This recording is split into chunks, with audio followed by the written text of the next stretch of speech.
Today we're going to talk about meme coins and whether or not they'll be a bad hold for the rest of this cycle. I'm going to be honest with you. I was doing the research for this particular video and some of the things I found really did concern me. So make sure you watch this video to the end. Before we start, nothing here is financial advice and I'm not a financial advisor.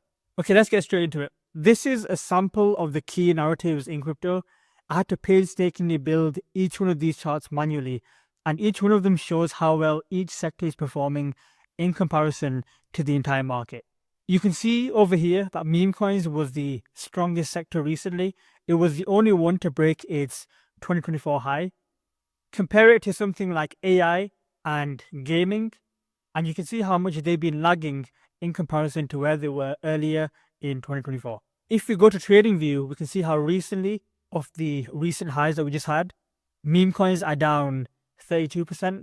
For some context, gaming is down around 10% from its recent high, and AI is down around 15%. So there's no doubt that holding memes for the last 3 weeks has been really boring. So what I'm going to do next is tell you if I think this meme coin strength can recover or if it's topped for this entire cycle. I'm going to talk about individual meme coins like Turbo, Hoppy, BONK, etc. So what I've done for you is I've broken down the key reasons why I think meme coins have been underperforming.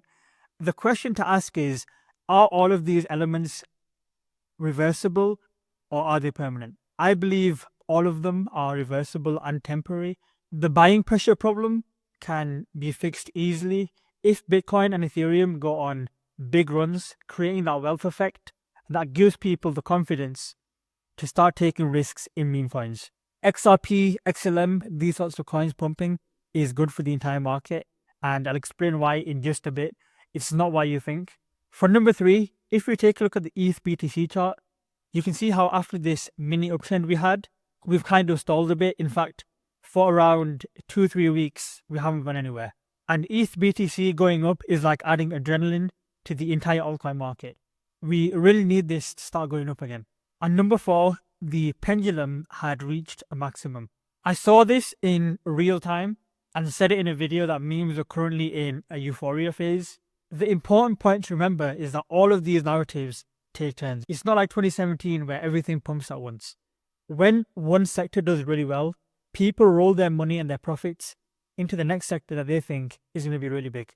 Inexperienced people make the mistake of dumping their coins in weak sectors or ones that are underperforming for ones that are performing really well, only to then have the weak performers take the spotlight and the strong ones start underperforming. I saw this time and time again in 2021 and in 2024. In my opinion, when you start this chasing business, you're guaranteed to lose a lot of money. And at each local top for every narrative, people will try to convince you why this narrative is the future and the only one that will pump for the entire cycle. At the local bottom for every narrative, people will give you reasons for why that narrative is dead and why it's never going to pump again.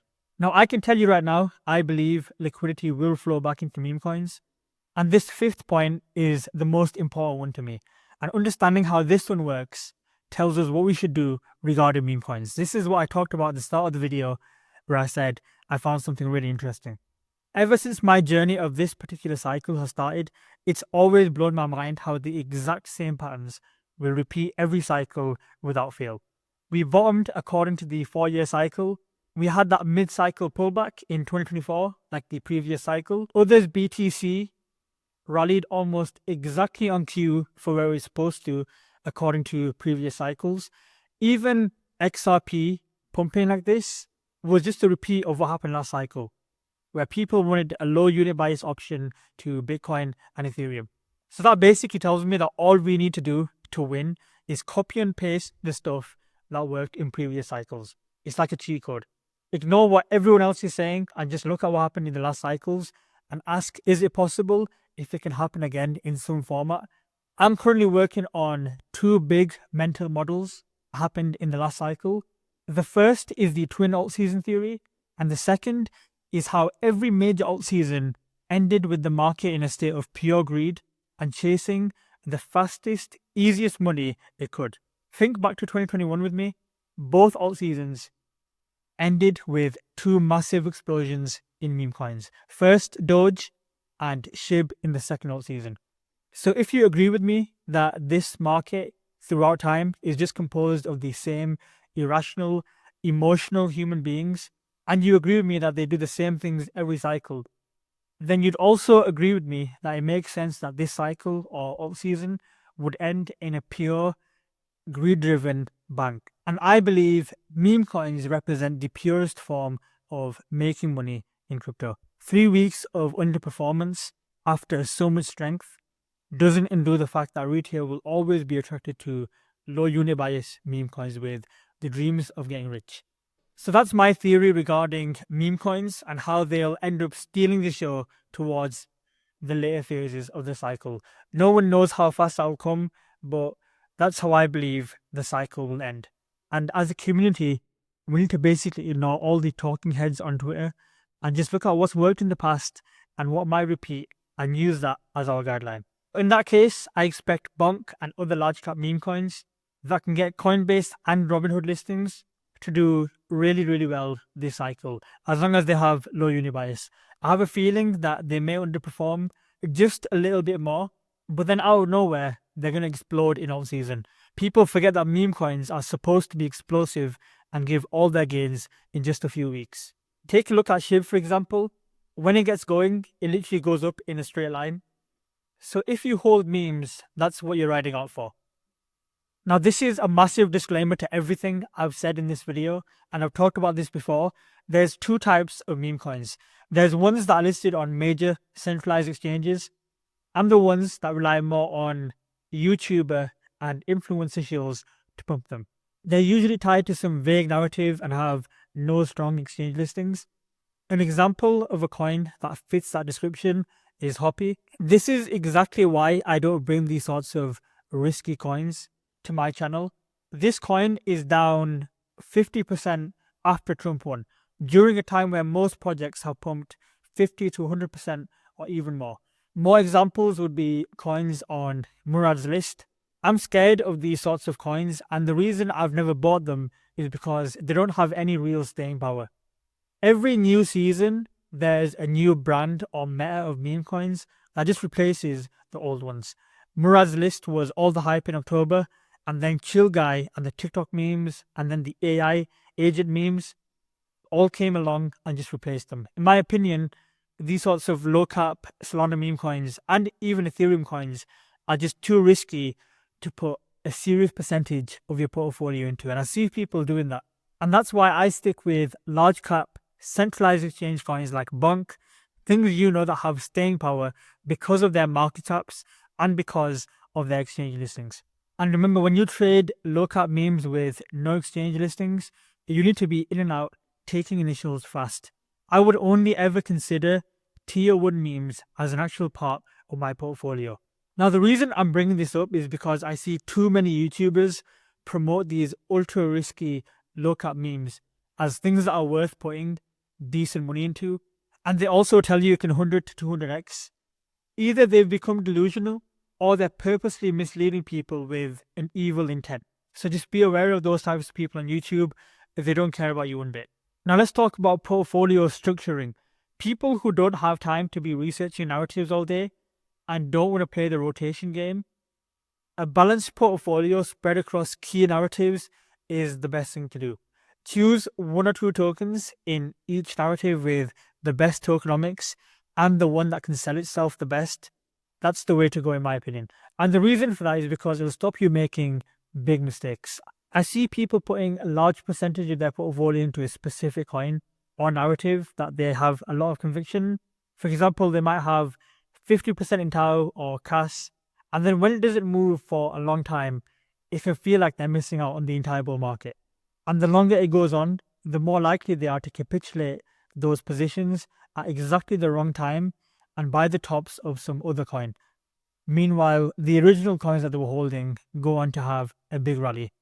And that problem could have easily been avoided by limiting the maximum percentage you allow yourself to have in any specific coin.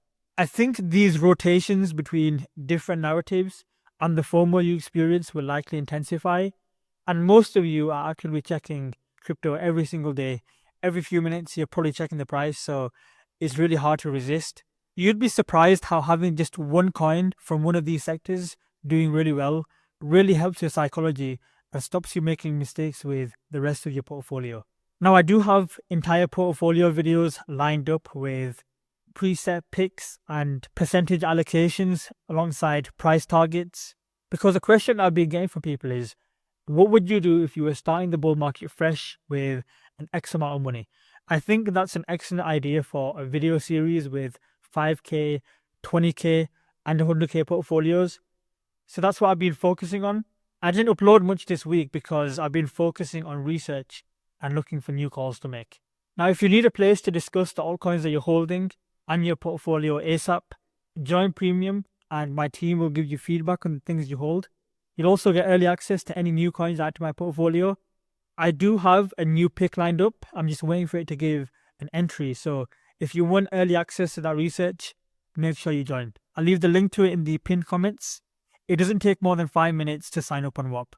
The final thing I want to discuss, and something that's really crucial for how much money you'll make this cycle, is the concept of consensus and owning under-owned assets. I'm going to tackle the topic of consensus first because for all the videos I've made on exit strategies, I haven't discussed how do you sell individual altcoins. And this is a skill you'll need to master because your favorite altcoin can top 2 months before the bull run ends or 2 months after the bull run ends. A good example is ADA last cycle. It topped in August, whereas the bull run ended in November. So the way I'm going to do it is I'm going to ask myself, who's left to buy? Who hasn't seen this coin? A recent sort of revelation I had myself was when something gets onto big YouTuber channels, it's close to the end. This is no hate or offense towards Miles in any way. I'm sure inside of his group, he's got the real alpha. But on his YouTube channel, the main focus is more edutainment and more news reporting style. When he talked about DJing on his channel, it was the top and I sold shortly after that. When he talked about BONK on his channel, it also marked the local top. So we always need to ask ourselves, who's yet to see this? Because these big channels get a lot of views. And the way these channels fundamentally grow is by discussing the most popular things at any given time. And that's not an ideal way for a retail viewer who wants to make money to get valuable information, because you'll always be buying into consensus and popularity, which is a terrible strategy. Again, no hate to you, Miles, if you're watching this. He works really hard on his videos. I don't want to put anyone down because he is valuable to watch and some of his videos are really useful. But I'm sure he'd even agree with me when he says that he talks about the most popular topics to get the clicks. And he has to do it as a YouTuber to grow your channel. That's the sort of things you have to do. So no one can really blame him for that. Every YouTuber, in my opinion, is like a resource. And your job is to know how to use that resource and use every YouTuber for their strengths. Second thing, we need to focus on things that nobody on YouTube likes or is even talking about. I already have some ideas in mind. When no one is interested in something, it means they're not in it. And when they do become interested, they have to buy from you at much higher prices. So the plan going forward is really simple. Continue doing what we're doing. Buy under-owned assets and sell when they become consensus holds and make it onto the big YouTube channels. Last thing, make sure you join Premium. Get early access to any altcoins I buy. And importantly, get a place to discuss the altcoins you're currently holding with my team and get feedback on them. You can go through the advice channel in the Discord and see what real people are saying. If you want to pay with your crypto, go to the crypto payment channel and click on the blue button at the bottom. Thanks for watching.